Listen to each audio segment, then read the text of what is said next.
Hi guys, welcome back. Today we're going to be talking about Blackmagic and my journey with Blackmagic, how I've used those cameras over the years and what I think about them, and where I'm at today as well. So let's get into it. I didn't adopt Blackmagic early on like some people. My first camera with them was probably back in around 2016, and I remember it really well. I was working on a short film called Diembe, with Anderson West, films by AW, and I remember seeing the announcement for these cameras. It was the announcement of the Ursa Mini, and also, you know, the big Ursas were out that time and people had used them. And I remember thinking I had a RED Scarlet at the time, and that was a great camera, but the issue that I was having with that camera is it wasn't really flexible enough for the jobs that I was getting. So, you know, a lot of the jobs I was getting didn't necessarily need to shoot RAW. You know, not a lot of cameras back then shot RAW, and you know, a lot of companies really didn't want to deal with RAW. It was large files, and you know, people were still shooting 1080p back then. So the camera wasn't really flexible enough for the work I was getting. So I remember seeing the Ursa Mini, and it had some really attracting features. You know, the ability to shoot ProRes. I was using the Alexa a lot at that time and really liked working with ProRes and how flexible it was. The camera also could, you know, scale natively, so you could shoot 1080p without losing any of the sensor size. With obviously, when you're on the Scarlet, you had to crop into the sensor if you were shooting 1080p. So that, if you're shooting with a 25mm lens, that made it more like, you know, 35, 50mm lens. So not ideal really. And obviously a little bit noisier when you're cropping the sensor. So I really liked the concept of a camera that was more flexible. It shot RAW, DNG RAW, hadn't really worked with that. Wasn't really as interested in that. I'd worked a lot with ProRes, and it was a very flexible format, you know, right through to the grade. ProRes 422 HQ, still today I maintain that's a great codec, you know. You don't necessarily need RAW. So I remember finishing Diembe, deciding, or even on shoot, I think I was like, I'm getting this camera, I'm going to pre-order this camera. So pre-ordered the camera, sold my RED Scarlet and all the things that came with it, and there's a little bit of time in between because I think the Ursa got delayed. I remember really wanting to shoot with it, had my grad film coming up, and I sent an email to Blackmagic. I begged them, I was like, please send me this camera, I'd love to use it. I got this project, this 80s film about a zombie, a dance-off, like it'd be perfect. And I got the standard reply, as you do. I shot that project on the Alexa, and I still maintain to this day it would have been a really good opportunity, I think, to use the Ursa. Eventually it came. I was super excited. Had to switch to PL lenses because it was only PL mount back then, which was a bit of a shock for me. I didn't realise the cost of PL lenses, pretty expensive. Used the Ursa on a bunch of jobs, and then the Ursa Mini Pro came out, and I remember, you know, that had a lot more buttons on the outside of the camera, internal NDs, which fantastic because, you know, often if you weren't using our IR NDs, you would get IR pollution on the Ursa Mini, and an EF interchangeable lens mount between PL and EF. So amazing. And you know, that camera, the Ursa Mini Pro, I freaking love that camera. It was a great camera. I love the form factor. Back then it felt like a relatively small camera. Built-in screen, fold-out screen, 5-inch screen, really nice, or maybe a bit smaller on the Pro, I can't remember. Handle, viewfinder, battery mount, all kind of, you know, add-on, but built-in, built to be like that. And I love that camera. I used that camera for many years. Shot some great projects on it. Still to this day, some of the best footage I have ever shot, it comes from those Blackmagic cameras. Shot a music video out in Iceland with a good friend of mine, Samari Gunn. Really beautiful footage. He's from Iceland, so he knows all the places to go to get really pretty footage. And we bare bones camera, 18-35 Sigma, 70-200 Tamron lens, and shot this beautiful music video. Really nice, bit of Steadicam footage. I always go back to that when I'm looking at stuff I've shot, because it's always stands out as some of those. Sometimes you just got to be in the right place at the right time and you will shoot the most beautiful footage. Some other stuff, shot some stuff for the University of Sussex, some adverts, beautiful adverts down in Brighton. We got super lucky with the weather in England. You can never rely on the weather. Well, we got sunny days. It was just, everything felt right for those projects, and we ended up getting really nice footage. Another film down in Margate, Layla it was called. Again, really nice, stunning locations. First time using anamorphic on the Ursa Mini as well. That film ended up going on to win an award for the cinematography. Super proud of it. Yeah, really, really pleasure to use those cameras. The Ursa Mini camera especially. Went to Finland, shot in Finland, a really nice little short film for my friend Heikki. I used those cameras for years and years and years. And eventually I remember, the Pocket being announced, the Pocket 6K. There's a boost in resolution and smaller form factor, more portable, lightweight.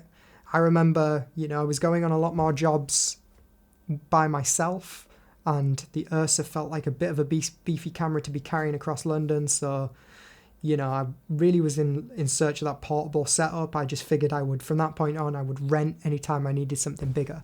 Looked at a lot of footage first and decided I would go for it. And I switched to the Pocket. And I remember taking the Pocket on my first shoot with Anderson, filmed by AW, and he was so blown away by the camera. He figured that there must be something wrong with it for it to be that low costing and the footage to look like it did. It was like, what's wrong with this camera? There must be something wrong. And there isn't.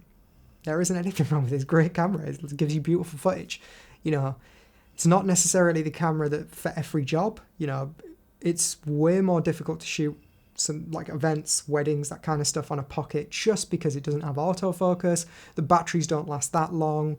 You can obviously make it last a lot longer, but it means rigging it up. So not ideal for every scenario, but definitely if you're shooting something like an ad, short film, music video, great camera. My only issue, no interchangeable lens mounts, which, I guess you got to keep that gap between your cameras, otherwise it makes the Ursa Mini probably less appealing. But then you got the Ursa 12K, which came out and, opens a whole different range of things. So Ursa 12K, would love to use at some point. Graded the footage, worked with it in the edit, never shot on it myself, but really impressed by some of the stuff that I've seen on it. So what do I love about Blackmagic? I love a few things. I love that they keep their kit affordable. That's the thing about Blackmagic. Really affordable cameras. You look at the Pocket, even the Ursa Mini when it came out, what you were getting for your money, your price to performance ratio was insane. Like, amazing. And I stand by that. I think they don't change their bodies so much, and that's what helps keep the camera cost down, because they're not constantly redesigning the bodies, adding that cost to the manufacturing process. They're reusing a lot of their parts, and it allows them to keep the cost down. And, keeping like film equipment affordable for people is commendable, and I really do appreciate that. And one of the things I love about Blackmagic is, they have this attitude where they want to make filmmaking accessible, and I stand for that. That's a great thing to aim for. DaVinci Resolve, free version of that, fantastic program. I edit on Premiere, but I have edited in DaVinci, and anytime anyone asks me, what editing software should I use, DaVinci Resolve every time. It's free. No other software really does that. Final Cut, obviously you pay a one-off fee. That's great, and I love that about Final Cut. A lot more places have switched to the subscription model. Adobe, I use a lot of the Adobe suite, so it's harder for me to switch over. But you never know, maybe one day. But, DaVinci Resolve, amazing program if you haven't used it. I grade in it all the time. That's always like my final output. I'll go from Adobe Premiere, usually in XML if I'm shooting RAW, or if I've just done ProRes or the project is in ProRes, then we'll just do a HQ export of it, bring it over to DaVinci Resolve and finish the project in the grade in DaVinci. So I know what you're thinking. If Blackmagic is so great, why did you leave? Well, I left Blackmagic because eventually I feel like I'm not a fanboy of any one camera, and I never force people to use my camera. If someone has a camera they want to use, or if there's something they want to try, or I want to try something, I'll try something different. And I think the one thing I love about this job is tech, and I love using different cameras. I love learning different cameras. I think it's always good to try and keep on top of your game, I wouldn't only want to shoot on one format, one camera, because then I would only know how to use that camera. So I like using all different cameras, and every camera manufacturer out there has great cameras. Sony's, Blackmagic, RED, Alexa, obviously lovely cameras, Canon.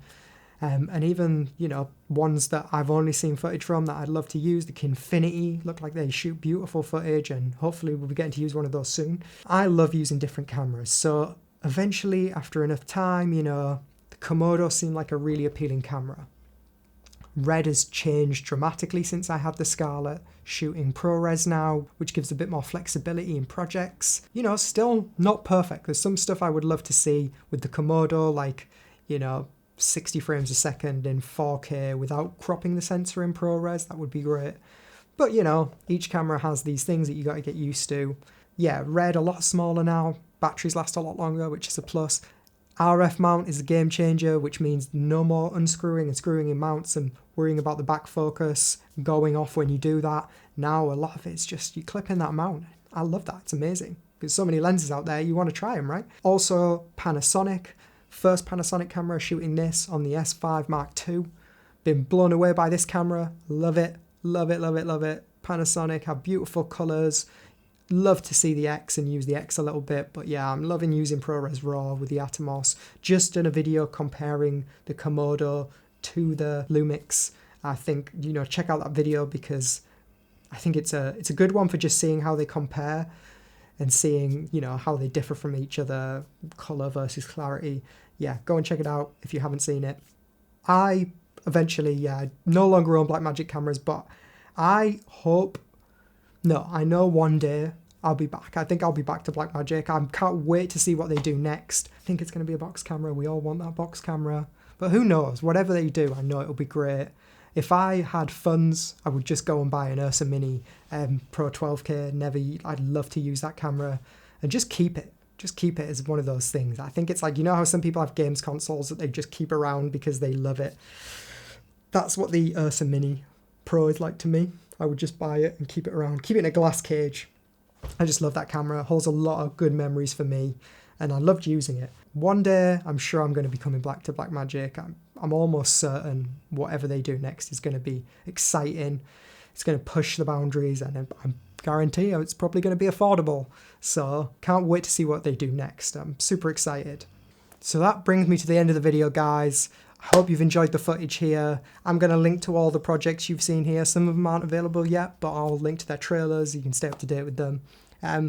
Also, check out the podcast. If you haven't listened already, myself and Films by AW, we talk about a lot of film tech, not just cameras, even though it's called the Camera Nerd podcast, but all areas of film. We just recently released podcast with a composer, Michael. Super fun just to see how the film industry and tech changing has affected each of these industries and just get an idea of what it's like to be, a sound person or an editor. So tune into the podcast. It's released every week and it's super fun. And I'll put a link to that in the description. It's on all your apps that you can get podcasts on. So thanks for tuning in. Don't forget to like and subscribe. Comment. Love it when you guys comment. Try to reply to all of them. So yeah, want to chat about anything? Let's chat in the comments and I'll catch you next time.